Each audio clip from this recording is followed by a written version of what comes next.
Hola, quiero agradecer al Ministerio Cumbre a Cada Generación por esta invitación y quiero ahora hablarles sobre los beneficios de la oración. A nivel corporal, a nivel del cerebro, vamos a estar tratando también acerca de lo que la Biblia dice sobre esta salud en la oración. Quiero compartir un video, un PowerPoint, entonces a partir de ahora vamos a ir viéndonos a través de las diapositivas. Bien, acá tenemos entonces beneficios de la oración en el cerebro. Y vamos a ir desarrollando esto. Primeramente vamos a explicarlo desde el punto de vista de la neuroteología. Entonces, nosotros queremos ver qué es la neuroteología. Es algo, una ciencia muy nueva, pero lo que busca es explicar todos los procesos espirituales que están implicados en las redes neuronales, en el cerebro y en todo el cuerpo. Entonces, la neuroteología vino para comprender qué neuronas o qué zonas del cerebro y del cuerpo están afectados en las personas religiosas que tienen prácticas espirituales. Entonces, la neuroteología asimismo se define como la búsqueda en el cerebro de los fundamentos de la fe y la actitud religiosa. Ambos elementos son subjetivos, como ya sabemos, pero con un correlato físico en cada persona. Nosotros somos una integridad, dice la palabra, y está confirmado con la ciencia, en que no es que solamente puede afectar algo en nuestro cuerpo, sino también nuestro cerebro, y no solo nuestro cerebro, sino también nuestro cuerpo.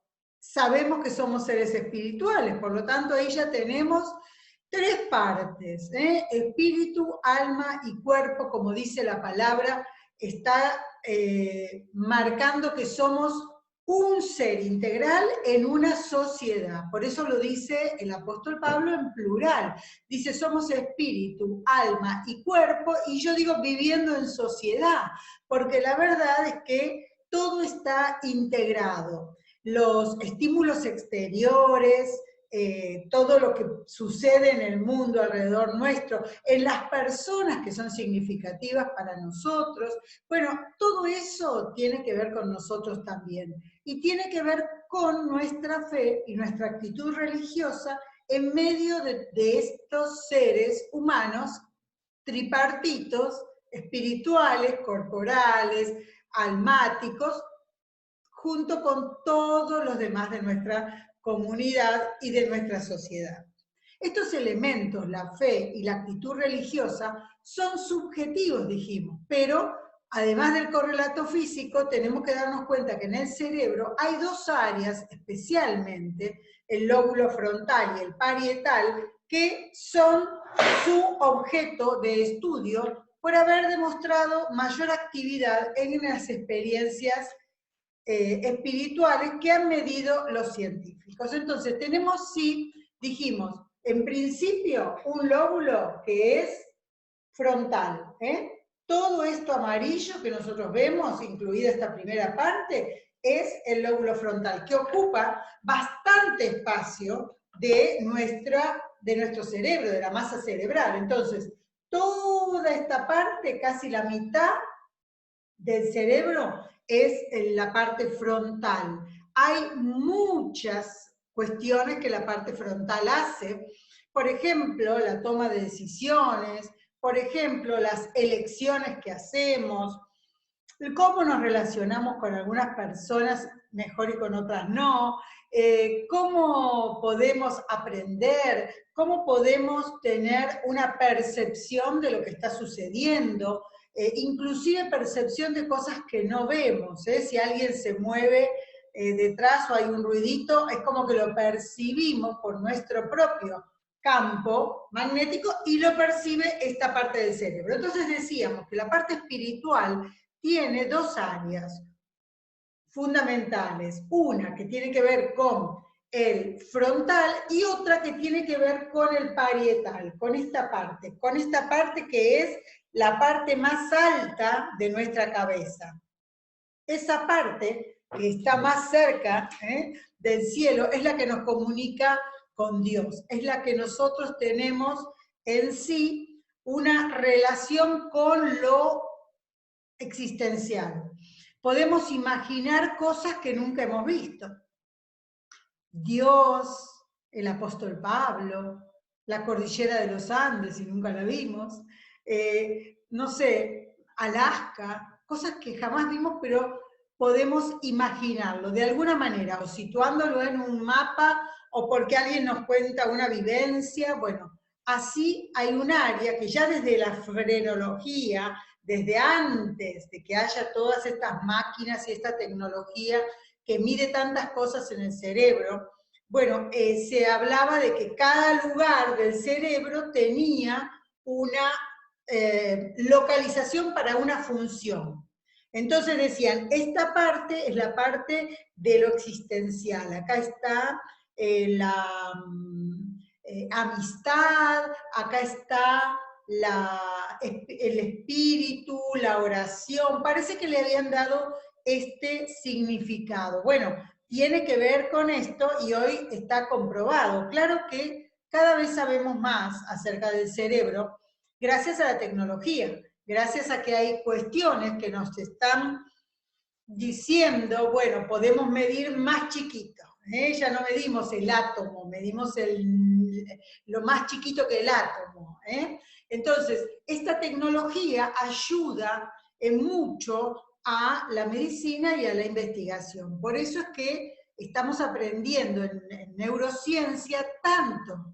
Estamos aprendiendo cada día, dando un pasito más, pero en estos descubrimientos nos damos cuenta que aunque hemos avanzado mucho en los últimos 20 o 30 años, se ha descubierto, se sabe del cerebro más que en toda la historia, desde antes de lo que cuenta la Biblia, había ya un conocimiento, pero nada tenía en vista de que en el cerebro pasaran tantas cosas. Durante los siglos que han sucedido, nosotros vemos que en el Antiguo Testamento el área donde estaban las emociones, el cerebro, la mente, el pensamiento, era el área gastrointestinal, como que el estómago, los intestinos, ahí se situaba el poder en todo sentido, el poder en la tierra, el poder en la familia, este era el lugar del pensamiento. Por eso muchas veces nosotros vemos representados gente de esa época en películas o en series y las vemos gordas, son los patriarcas, personas que reflejan están asentados en sus pensamientos, no dudan, siguen y obedecen las órdenes de Dios. Bueno, estas cosas han cambiado en el Nuevo Testamento, donde ya ustedes habrán estudiado en la escuela que ya el imperio griego, romano, empezaban a crecer, y en este imperio greco-romano la sabiduría tenía mucha, mucha, mucha importancia, tanto que había filósofos, los presocráticos, había filósofos que iban de pueblo en pueblo mostrando su sabiduría y ese era su medio de vida, con eso ganaban. Por eso es que se puede ver en el Nuevo Testamento, el apóstol Pablo yendo, caminando, andando y viendo estatuas de muchos dioses y la estatua al Dios no conocido. Por las dudas, porque claro, la sabiduría estaba a la búsqueda. Imagínense que para nosotros hoy es muy común ver que crece una flor y que un río corre. Pero en la época de los filósofos era sentarse a ver y notar que cada día la flor crecía, que cada día el agua que corría por ese río ya no era la misma. Entonces, cada filósofo tenía su orientación con respecto al cambio del clima, al cambio en los árboles, en las hojas. Por eso plantaban toda su teoría de evolución, de cambio, en eso. Quien podía saber lo que sucedió en un mar. Los ríos van al mar, dice la Biblia. Claro, la realidad es que todo tiene su tiempo. Ahora, ese descubrimiento en la época que fue escrito, entonces ahí tenemos la capacidad de entender que había una investigación que tenía que ver con lo filosófico, con lo antropológico. Cuando se pregunta en la Biblia, ¿qué es el hombre? Para que tengas memoria de él.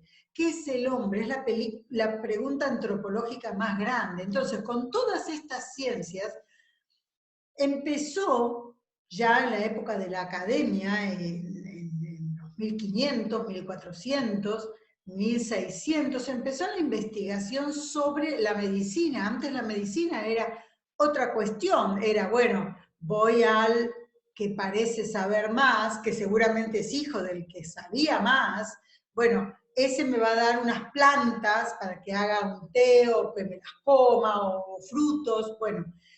Galeno, el gran médico Galeno, lo que hizo fue comprimir, porque quizás te decían, tenés que comer todo esto para que te haga bien. Claro, entonces las personas tenían el problema de cuándo y cuánto iban a poder digerir todo eso. Lo que hizo Galeno fue comprimir, hacer algo para que con una toma más pequeña tuviera el mismo resultado. Esto hasta el día de hoy le llamamos comprimidos, justamente por eso. Ahora, fíjense todo lo que la ciencia fue avanzando. Decíamos, en el pensamiento greco-romano y en los filósofos y en la antropología, había una mirada distinta de lo que era el hombre y empezó a valerse por el corazón. Y el corazón tiene entonces, en esa época, preponderancia. Por eso cuando Jesús habla, cuando en el Nuevo Testamento se habla de la mente, del corazón, claro, era como todo un conjunto. Ya no se hablaba de los intestinos. Y ahora se habla del cerebro, como el lugar de la fe, de los pensamientos. Pero avanzando un poco más en las neurociencias, nosotros sabemos que ahora hay 1.000 millones de neuronas, 1 billón de neuronas en el cerebro y la misma cantidad en el intestino, y 40.000 millones en el corazón. Por lo tanto, fíjense ustedes, la mente de Dios, desde antes de Jesucristo hasta ahora, cómo se va cumpliendo lo que la palabra dice. Y esto es lo que estudian las neurociencias teológicas. La neuroteología está estudiando qué dice, qué pasa en el cerebro cuando una persona empieza, por ejemplo, a creer, a orar. ¿Qué le sucede? ¿Qué zonas del cerebro busca? ¿Qué cosas está haciendo? Y quiero compartirles una segunda parte de esto, de la neuroteología, que nos está diciendo que también, además del frontal y del parietal que hemos visto, y entender lo que es la neuroteología, yo quiero enseñarles qué es la neuroteología bíblica. Es un tema inédito a nivel mundial porque los neuroteólogos, no son muchos en la investigación, pero no existen neuroteólogos bíblicos. Por eso yo he estudiado y tengo un doctorado en neuroteología bíblica, que es algo nuevo, que es algo que no existe, es algo que hay que investigar. Entonces, ¿quién lo puede investigar? La persona que conoce los movimientos del cerebro, la neurociencia y la Biblia. No hay otro lugar donde yo puedo buscar para investigar, y entonces voy dándome cuenta que hay un montón de cosas que en la palabra están y que hoy son beneficiosas para nosotros.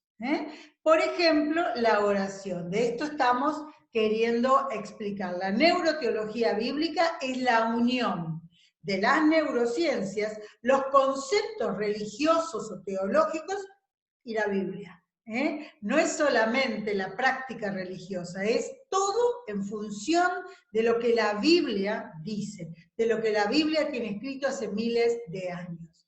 Vamos a ver una introducción que justamente habla del cerebro y de la oración, pero fíjense quién lo dijo. Lo dijo Hipócrates, médico, matemático, de 5 siglos antes de Cristo.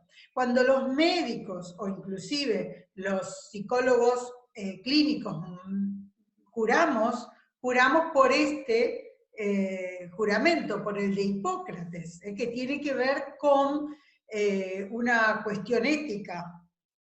Por ejemplo, favorecer siempre al paciente en cualquier circunstancia. También tiene que ver con que el paciente quiera que ese médico lo trate, esa personal e individual decisión.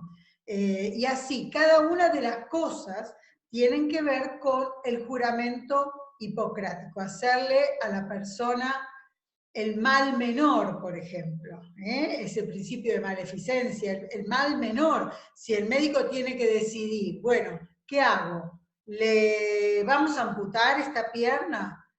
O para que no le duela, le decimos, bueno, que siga con esta pierna así, y en 2 semanas el cáncer va a, o la gangrena va a ir a las 2 piernas y a los brazos. Bueno, él va a decir, no, yo sugiero que amputemos esta parte de la pierna para que no siga creciendo en el resto del cuerpo. A la larga, lo que parece tan malo como la amputación de una pierna pasa a ser un bien, porque lo peor sería que todo el cuerpo se afectara, pero el paciente es quien decide. Entonces, de todo, el médico tiene que elegir el mal menor.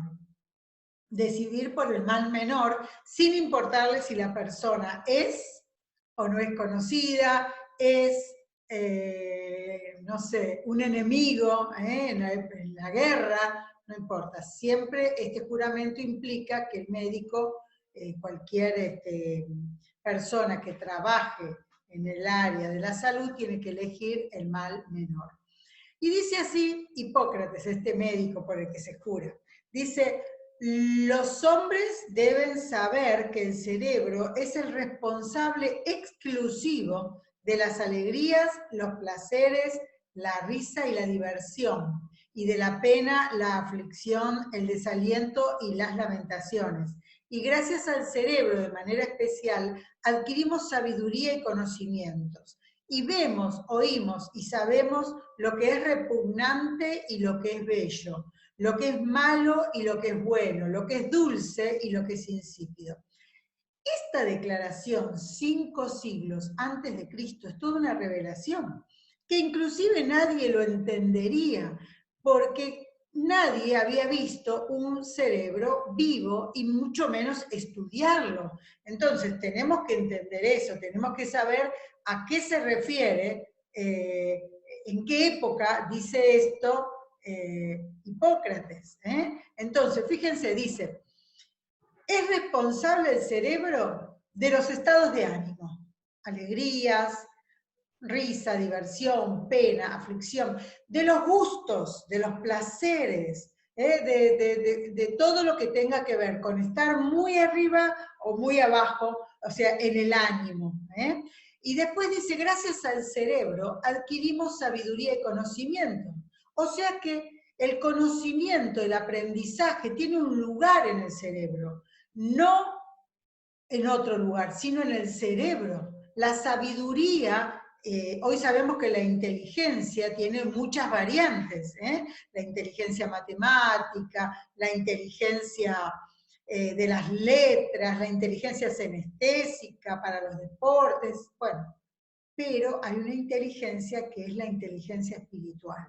Yo escribí todo un libro sobre inteligencia espiritual, porque ahí también tenemos que ver la conexión entre el cerebro y el espíritu de Dios obrando en nuestro cerebro. Por eso justamente el conocimiento, la sabiduría, está de manera especial en el cerebro. Nosotros aprendemos con el cerebro. No solamente se forma el sumar de memoria, por ejemplo, 2 más 2, sino también el andar en bicicleta.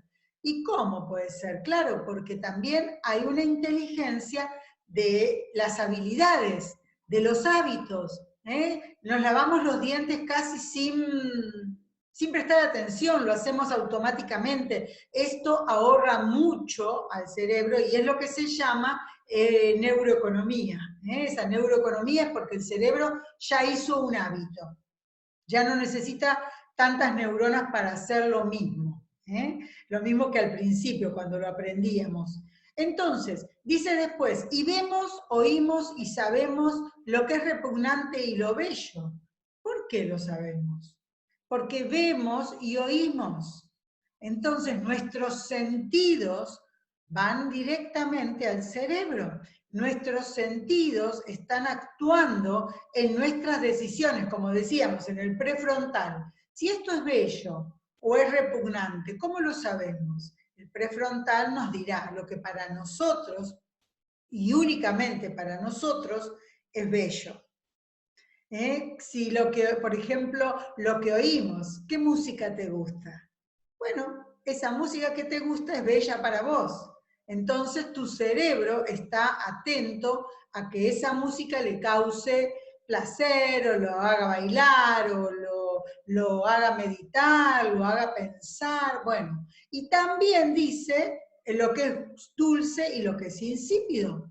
El área del gusto, el área de la alimentación, el área del frío y el calor, son todas áreas que están en el cerebro y de eso depende también que lo conozcamos para entender los beneficios de la oración. Y ahora sí, fíjense ustedes esta imagen. Esta imagen muestra que hay muchas maneras en que las personas se dedican a un Dios. Se dedican a un Dios. Nosotros acá podemos ver claramente cómo, por ejemplo, los judíos están orando, rezando en el Muro de los Lamentos. Hay ahí unas cuentas que se usan como para decir oraciones. Entonces uno va haciendo ciertas oraciones y las va contando. Entonces, algunos, por ejemplo, rezan una oración como si fuese el Padre Nuestro o el Ave María y van pasando cuenta tras cuenta hasta que completan todo esto. Y esto se suele llevar, no se suele dejar en la casa en el lugar de oración. Esto lo hacen, por ejemplo, los musulmanes, algunos ortodoxos. Bueno, el tema es que también ahí había una persona que estaba meditando como parte de su ritual. Luego estaba la manito de los componentes de la oración, había un niño orando. Bueno, estas son las maneras en que nosotros sabemos, conocemos acerca de la oración. Vemos también que hay muchas religiones, ahí hay como un Scrabble que está diciendo las religiones del mundo. Estas son las más famosas, o de más numerosas: Islam, hinduismo, budismo, cristianismo, judaísmo. Y ahí vemos una imagen en una mezquita donde todos los hombres, no las mujeres, sino los hombres, están ahí rezando, inclinados, mirando hacia la Meca. Bien, vemos el tema oración. Como decíamos, hace decenas de años que se usa la tecnología, pero también hace mucho tiempo que está disponible para relacionar lo que tiene que ver con la oración, la meditación, la contemplación, las funciones mentales y corporales. ¿Qué pasa? Entonces ustedes van a ver muchas veces científicos que ponen en el cerebro, a veces de los niños, de los jóvenes, de los adultos, distintos sopapitas como para hacerle un electrocardiograma, un electroencefalograma, o los pasan por una máquina de resonancia. ¿Por qué? Porque le van pasando mientras tanto distintas imágenes, y entonces ven qué áreas del cerebro se activan. Por ejemplo, en un SPEC o en una de esas máquinas que van mostrando cómo se iluminan distintas partes del cerebro cuando una persona está haciendo una actitud religiosa, por ejemplo, rezándole a una virgen, o meditando, o bueno, qué áreas son las que van funcionando. Esto nos permite hoy la tecnología, esto nos permite hoy la tecnología. Entonces, necesitamos ver cómo se asocian los estados religiosos, la actividad de la simpática, o sea, de los brazos, de las piernas, del cuerpo. Fíjense que cada uno de los que mostramos recién en actitud de oración, mostraba una parte distinta. Fíjense, cada uno mostraba una actitud del cuerpo diferente. Esto es muy importante y se mide en función de cómo se alertan, cómo se encienden las neuronas que hacen sinapsis en ese momento. Bien, dice, muchos investigadores asocian la meditación a la disminución de la presión sanguínea, a las oscilaciones cardíacas y respiratorias y a la disminución del oxígeno metabólico. Está bien, fíjense ustedes, esto dice la neuroteología. Los investigadores neuroteológicos lo que hacen es asociar la meditación a qué pasa en la presión sanguínea. Y bueno, baja la presión sanguínea, las oscilaciones cardíacas se normalizan, la respiración empieza a ser más lenta, la introducción del oxígeno en la sangre, pero este estado de quietud y de devoción, lo que hace, dice Colosenses, es traer paz al espíritu humano. Entonces dice ahí, Colosenses 1, 19 al 20. Dice entonces, por cuanto agradó al Padre que en él habitase toda plenitud, por medio de él reconciliar consigo todas las cosas, así las que están en la tierra como las que están en los cielos, haciendo la paz mediante la sangre de su cruz. La paz. El Salmo 46:10 dice, estad quietos y conoced que yo soy Dios. Quietos, esa quietud nos lleva a un pensamiento más elevado, un pensamiento focalizado en lo espiritual. Dios se manifiesta de muchas maneras, dice la palabra, pero en el recogimiento podemos ser beneficiados fisiológica, psicológica y espiritualmente. Y ahora vamos a ver cómo. Fíjense, nosotros sabemos que orar es hablar con Dios. Nos enseñan esto, no sé, desde la primera vez que nos enseñan a orar. Dicen, vos no te preocupes en lo que vas a decir, vos estás hablando con Dios, no importa el resto de la gente. Lo importante es lo que vos le pedís a Dios, adorás a Dios, orás. Entonces, fíjense ustedes, el doctor Neuberger es un investigador contemporáneo que empezó en los años 70, 80, 90 del siglo pasado y hasta el día de hoy está escribiendo y estudiando acerca de esto. Pero él, en uno de los tantos estudios que hizo, el neurólogo, estudió ateos y espirituales en los tiempos de oración a los espirituales y de meditación a los ateos. Dice, las áreas que se activan al orar son las mismas que se activan al conversar. O sea que cuando nosotros oramos, realmente estamos conversando con Dios. Estas son el área frontal, que decíamos recién, el área frontal y el área del lenguaje. Esta que está acá, esta parte gris, esta parte gris y roja, esta es la de lectura, esto es la de interpretación, esto es el área de Broca y el área de Wernicke, están comunicándose por unos fascículos arqueados que lo que hacen es conectar el área del lenguaje, que es la que expresa y la que entiende lo que dice, con el área frontal y prefrontal, que hacen la relación con los seres humanos y también con Dios. Entonces, fíjense ustedes qué interesante, que dice que cuando nosotros oramos, activamos las mismas áreas de conversar. Por eso, lo que decíamos, cuando se analiza el cerebro, está la persona orando y se están encendiendo estas áreas como si fuese que está conversando, aunque no hable, aunque esté en silencio, aunque sea mudo, esas áreas se activan. Eso es orar, es hablar con Dios. Dice después, el mismo médico dice, es entonces real que orar es hablar con Dios. Sin embargo, en los ateos no se mueve sangre, que en este caso sería el líquido cefalorraquídeo, ni se activan neuronas en esa zona.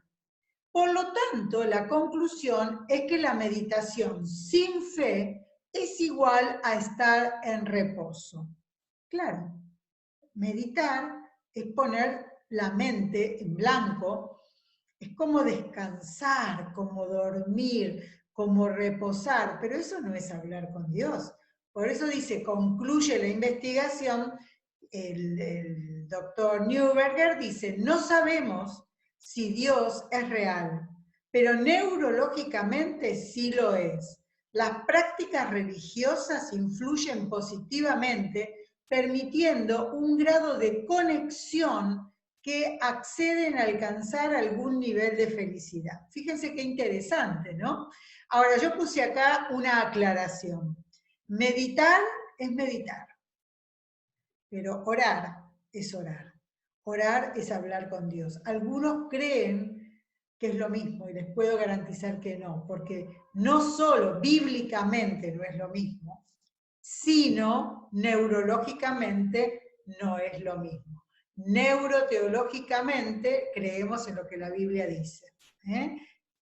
Que orar es esto. Ustedes pueden ver todo un capítulo en este libro de neuroteología bíblica, todo un capítulo que habla y desarrolla, por supuesto, más profundamente la oración en el cerebro, y también en el mismo libro es todo lo que tiene que ver con psicología cristiana, y este es un libro de texto para el curso de psicología cristiana. Ustedes lo pueden conseguir si escriben ahí en la página web, o lo pueden comprar en alguna librería cristiana, o en Amazon si nos están viendo de otro país.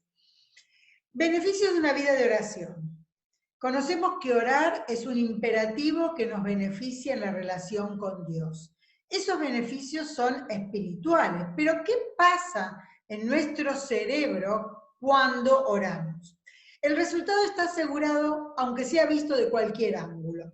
Recién vimos un médico neurólogo que hablaba y dice, lo que para las personas de fe es Dios produciendo un milagro, para la gente de ciencia son fenómenos producidos por ondas cerebrales.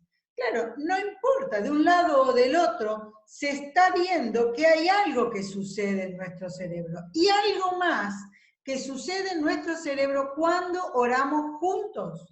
Tanto científicos como religiosos coinciden en que la oración conjunta hace fluir energía poderosa, una energía poderosa. ¿Qué dice Mateo? ¿Qué dice Jesús? Además les digo que si dos de ustedes en la tierra se ponen de acuerdo sobre cualquier cosa que pidan, les será concedida por mi Padre, que está en los cielos, porque donde hay dos o tres que se reúnen en mi nombre, allí estoy yo en medio de ellos. Fíjense ustedes, es lo que los cerebros, con esta relación, con este campo de acuerdo, pueden producir. Cuando dos personas o más se unen en oración conjunta, dice, yo estoy en medio de ellos. Por lo tanto, es algo que se propaga, hay una sinergia que sucede a nivel espiritual, dice la palabra, y también a nivel neurocientífico. Dice Ferrara, es un neurólogo, dice, en una frase, consultado por varios temas, dijo, que parece interpretar lo que quiero explicar, dijo, aquí acerca de este poder de la unidad de espíritu, y dice, en la física 1 más 1 es 2, pero en la física cuántica, o en lo espiritual, diríamos nosotros, 1 más 1 es Dios. Es una frase para recordar, es muy fácil, porque nos muestra que si somos dos personas unidas por el acuerdo, Dios está en medio de ellas. Una de las cosas interesantes es esto de los beneficios, justamente que dan algunos indicadores cuando oramos. Se reduce la ansiedad, las enfermedades del corazón, la hipertensión, la depresión, también la violencia, se puede dejar de fumar y de consumir drogas legales o ilegales. ¿Por qué? Porque la realidad es que la oración trabaja en un nivel neurohormonal que baja esta neurohormona llamada cortisol. El cortisol es algo como que envenena la sangre. Está muy bien para usarlo en forma normal, pero cuando sube y se elevan estos indicadores de la ansiedad, empieza a producir estrés. Entonces, está determinado que estas son las maneras en que la oración, solo por el hecho de estar quietos y saber quién es Dios y quién soy yo, ya eso me trae tranquilidad. ¿Cómo puede bajar la violencia? Bueno, porque la violencia, así como la hipertensión, tiene un correlato, como la ansiedad, de calentar la sangre. ¿Y qué se calienta en la sangre? Esto tendríamos que explicarlo en algún otro taller. En la sangre se concentra en las manos, en los brazos y en los pies. Entonces, ¿qué pasa? Cuando la sangre se condensa por la violencia, un corazón que late más fuerte, más rápido, sube la ansiedad y se desata la violencia. ¿Por qué? Porque la violencia se genera con las manos y con los pies. Un golpe de puño, una cachetada, una patada. Bueno, estas son las manifestaciones de la violencia porque hay más sangre en estas zonas del cuerpo que la trae el estrés, la ansiedad. Dice que la oración tiene otro beneficio.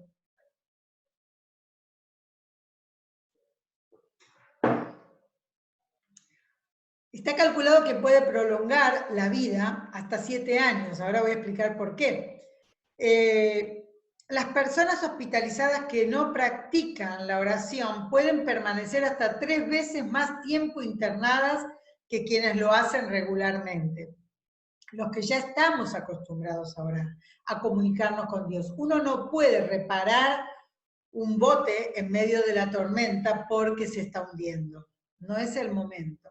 Si estás en una tormenta, tenés que buscar que alguien experimentado, un profesional, te ayude a reparar ese bote. Pero qué bueno sería que vos estuvieses siempre con ese bote, esa embarcación lista, preparada, cuidada, ya sabiendo orar, ya sabiendo comunicarte con Dios. ¿Por qué? Porque cuando llega la tormenta, cuando te parece que te estás hundiendo, Dios te salva. Jesús viene a vos caminando por las aguas, pero si en ese momento querés aprender, y es un poco tarde, más bien es un acto desesperado. Dice, los pacientes cardíacos que no practicaban ninguna religión mostraron 14 veces más riesgo de morir luego de una cirugía. Yo no sé si ustedes han visto, pero generalmente cuando hay personas que son operadas, es tanta la tensión, es tanto el estrés de la operación, además de los cambios, ¿no?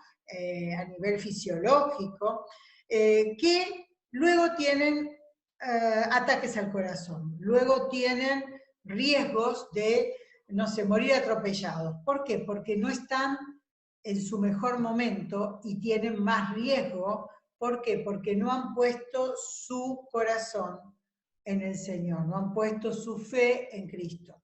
Y dice, ancianos que nunca o casi nunca asistían a iglesias mostraron el doble de incidencia de ataques que quienes asistían regularmente. Y acá puse el descubrimiento de 678 monjas que el 80% eran maestras. En Notre Dame se hizo en los años 80 una investigación que empezó y continúa de un investigador que fue a este asilo de ancianas monjas, monjas ancianas que habían tenido con ellas toda su historia clínica, desde el principio, desde pequeñas, cuando entraron al noviciado. Entonces, este neurólogo pidió si le dejaban acceder a esas historias clínicas y le ofreció que quien quisiera de las monjas pudiera firmar una autorización para que cuando murieran sus cerebros sean estudiados. Pasó algo que nos marcó como sociedad a partir de este estudio. Este estudio mostraba que las muy ancianas monjas tenían una capacidad de seguir ayudando y tenían una capacidad de vivir hasta más de 100 años. Muchas, un gran porcentaje superaba los 100 años. Entonces se empezaban a preguntar por qué, porque todas tenían la misma alimentación, todas tenían los mismos horarios, pero algo muy importante es que prestaban servicio cristiano. Eso fue la diferencia, porque no importa la edad que tenían, siempre había chicos a quienes enseñarles a escribir, personas, una de ellas sabían coser y cosían ropa o tejían para los necesitados. El servicio que hacían era muy importante, entre ellas cocinaban y limpiaban, y también las que estaban enfermas, por ejemplo, que tenían un problema en la columna, en la cervical, podían hacer ejercitación con los pies. Entonces tenían algunas bicicletas fijas donde estaban sentados y movían las piernas.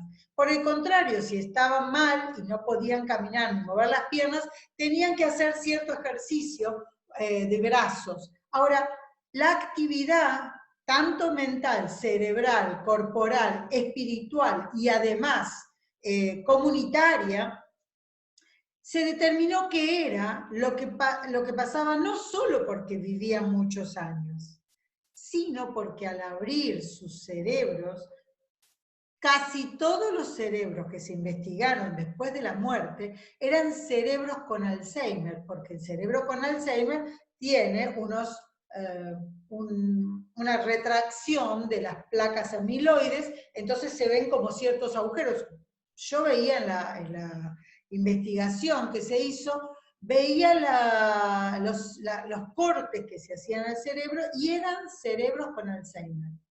Eran cerebros con retrasos, eran cerebros con Parkinson. ¿Y por qué no lo tenían? Por su estilo de vida. La realidad es que tenían la misma memoria, podían hablar con todos, y una de las cosas que surgió de ahí, después de muchas cuestiones e investigaciones neurocientíficas, ahí salió el qué es bueno para conservar la memoria, qué es bueno para prevenir el Alzheimer.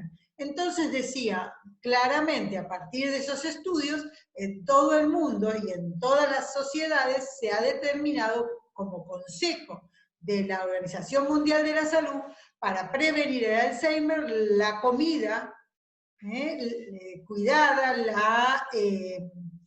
la actividad física, la lectura, las manualidades, lo manual y el servicio a otros. Qué gran descubrimiento del siglo XX-XXI.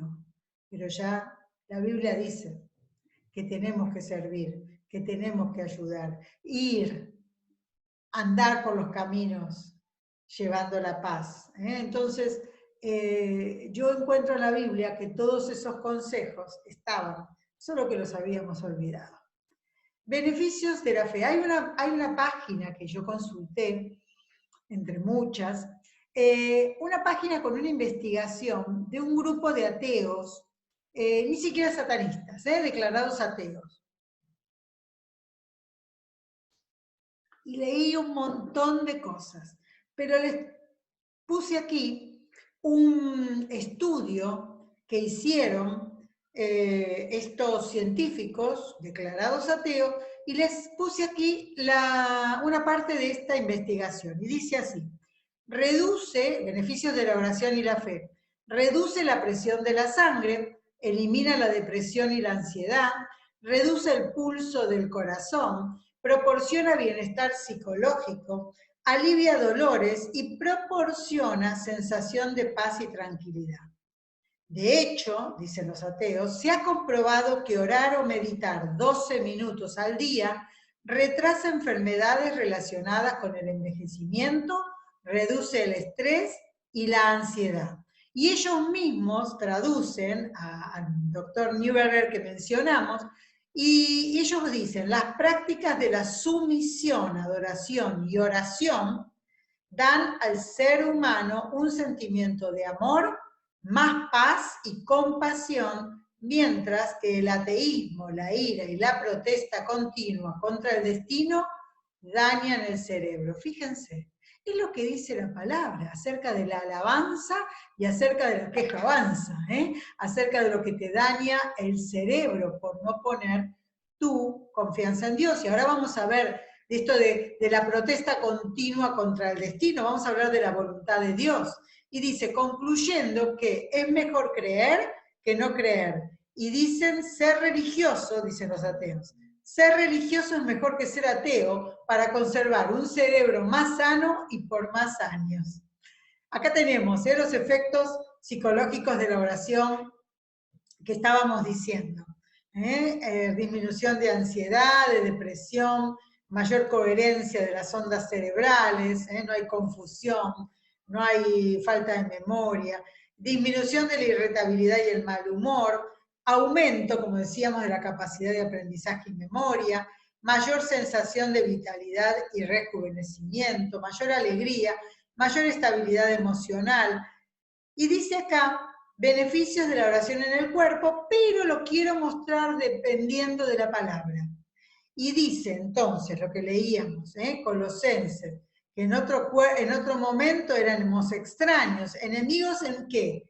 En nuestra mente, haciendo malas obras, y ahora nos han reconciliado en su cuerpo de carne. Y el versículo que leíamos, estad quietos, y sabed que yo soy Dios. Ese es el primer acto de adoración en una oración. Estar en quietud y saber que Dios está contigo, que Dios está ahí y te escucha. Este es el milagro de la unidad fisiológica, psicológica y espiritual. Y aquí hay otros pasajes que me gustó poner porque me doy cuenta que el apóstol Pablo en sus cartas siempre al principio decía, estoy orando por vosotros, damos gracias a Dios, Padre de nuestro Señor Jesucristo, habiendo oído de vuestra fe en Cristo Jesús y del amor que tenéis por todos los santos, que ha llegado hasta vosotros así como a todo el mundo y lleva fruto, y creced también en vosotros, desde el día que oíste y conociste la gracia en verdad. Esto es una cuestión muy interesante, porque el apóstol Pablo siempre dice, yo estoy orando, intercediendo, para que ustedes conozcan la voluntad de Dios. Fíjense que es el medio por el cual la voluntad de Dios se manifiesta a nuestra vida en especial. Dice acá en Efesios 1, del 15 al 20, Dice, por esta causa también yo, habiendo oído vuestra fe en el Señor Jesús y en vuestro amor para con todos los santos, no ceso de dar gracias por vosotros, haciendo memoria de vosotros en mis oraciones, para que el Dios de nuestro Señor Jesucristo, el Padre de gloria, os dé espíritu de sabiduría y de revelación en el conocimiento de Él, alumbrando los ojos de vuestro entendimiento, para que sepáis cuál es la esperanza a que Él os ha llamado y cuáles las riquezas de la gloria de su herencia en los santos, y cuál la supereminente grandeza de su poder para con nosotros, los que creemos, según la operación del poder de su fuerza, la cual operó en Cristo, resucitándole de los muertos y sentándole a su diestra en los lugares celestiales. Ahí hay un versículo trinitario, para que Dios, nuestro Señor Jesucristo, Padre de gloria, os dé espíritu de sabiduría y revelación. Y les abra el entendimiento para que conozcan, dice, no solamente las riquezas en gloria y tengan esperanza, sino también que entiendan la revelación del conocimiento de Él y la voluntad de Dios. Entonces, también es importante entender que toda palabra y toda ciencia viene de Dios. Por eso cuando yo leo esto, digo, yo puedo estudiar neurociencias y soy neuropsicóloga, pero ¿qué pasa con esto de la ciencia teológica? Acá hay algo más que me está mostrando la palabra. Me dice que yo tengo que estudiar la ciencia en base a el conocimiento de la palabra. Entonces, eso sí es neurociencia teológica bíblica. Eso tiene sentido. Dice el apóstol Pablo, primeramente doy gracias a mi Dios, mediante Jesucristo, con respecto a vosotros, de vuestra fe que se divulga en todo el mundo, porque testigo me es Dios, a quien sirvo en mi espíritu, en el evangelio de su Hijo, de que sin cesar hago mención de vosotros siempre en mis oraciones, rogando que de alguna manera tenga al fin, por la voluntad de Dios, un viaje para ir con vosotros. La realidad es que primero Él está orando, está rogando, está pidiendo para que si es la voluntad de Dios, Él pueda viajar. Fíjense ustedes cómo se busca, cómo buscaba el apóstol Pablo la voluntad de Dios, en oración. Luego tenemos aquí otros pasajes que nos hablan de la oración de intercesión, lo que decíamos recién, la oración de intercesión. Por eso dice acá, voy a leer solamente Filipenses 1, dice, Filipenses 1, 3 al 5, doy gracias a mi Dios siempre que me acuerdo de vosotros. Recuerdo en todas mis oraciones rogando con gozo por vosotros. Entonces, fíjense, dice, por vuestra comunión en el Evangelio desde el primer día hasta ahora, estando persuadido de que el que comenzó en vosotros la buena obra la perfeccionará hasta el día de Jesucristo. ¿Cómo me es justo sentir esto de todos vosotros? Ahora, la verdad es que acá él está persuadido, pero está persuadido porque es una persona con madurez espiritual. Por eso, en casi todas las cartas ustedes van a ver que empieza anunciando que está orando por las personas que están más lejos, por aquellas personas que han recibido a Dios, por aquellas personas que han conocido al Señor, y muestra claramente el deseo de la iglesia, el deseo para la iglesia y para los fieles, que conozcan el amor de Dios, que dice excede todo conocimiento, y que conozcan su voluntad. La oración tiene este gran beneficio espiritual, conducirnos, guiarnos, saber del camino. Por eso es que fisiológicamente, mentalmente, corporalmente, porque nos libra, gracias a la plenitud del espíritu, de las enfermedades, como decía acá. Bueno, esto tiene que ver con beneficios espirituales. Por eso dice el apóstol Pablo, insiste en que debemos esforzarnos para ser entendidos y hacer las cosas de corazón, y hacer de corazón la voluntad de Dios. Bien, simplemente termino para mostrar la voluntad que estaba escondida en él. ¿Se acuerdan ese versículo que dice que es un misterio, que es su gracia, su sabiduría?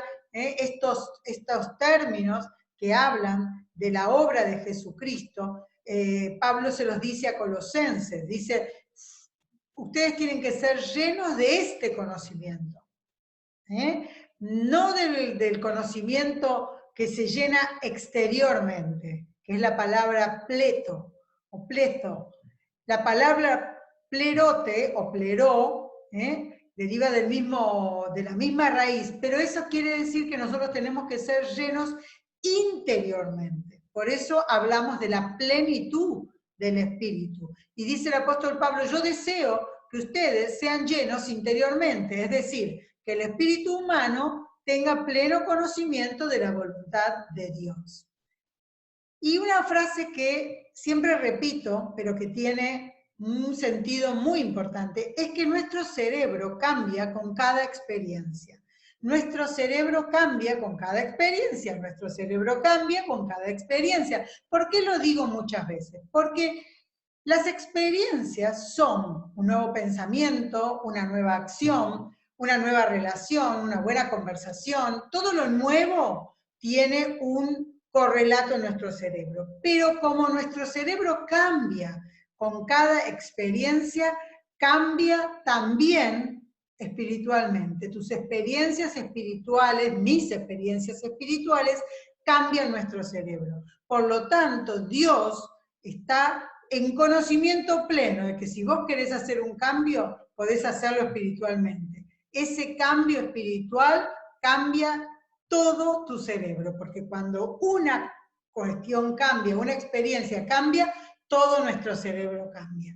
En este tiempo he estado ocupada y trabajando mucho en esto de la neuroteología bíblica. Les aconsejo que puedan leer algunos artículos en la página o que puedan hacer uno de los cursos que a veces damos y mis charlas en forma gratuita, como para que ustedes conozcan un poco más acerca del cerebro que Dios nos dio.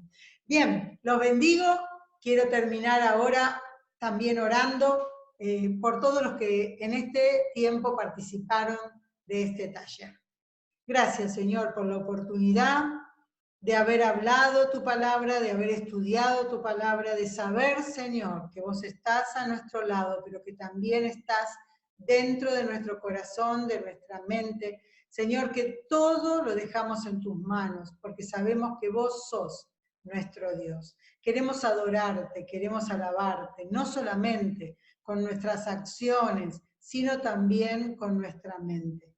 Queremos, Señor, que bendigas nuestro cuerpo con salud, nuestra alma con el deseo de servirte, y también, Señor, nuestro espíritu sea lleno del Espíritu de Dios. Gracias, Señor, por la comunidad en la que nos pusiste. Gracias, Señor, por el servicio que nos has permitido hacer. Te rogamos ahora, Señor, que vos bendigas nuestras vidas, nuestros quehaceres, nuestras familias y también tu iglesia, Señor, donde vamos, nos cobijamos. Vamos, Señor, a aprender a conocerte cada día más. Bendecí nuestras vidas, Señor, en el nombre de Jesús. Te lo rogamos. Amén. Bien, Dios bendiga, Dios bendiga la vida de cada uno de ustedes, este ministerio, a cada generación, y que verdaderamente tengan ustedes la posibilidad de servir a Dios en cada generación. Gracias. Dios les bendiga.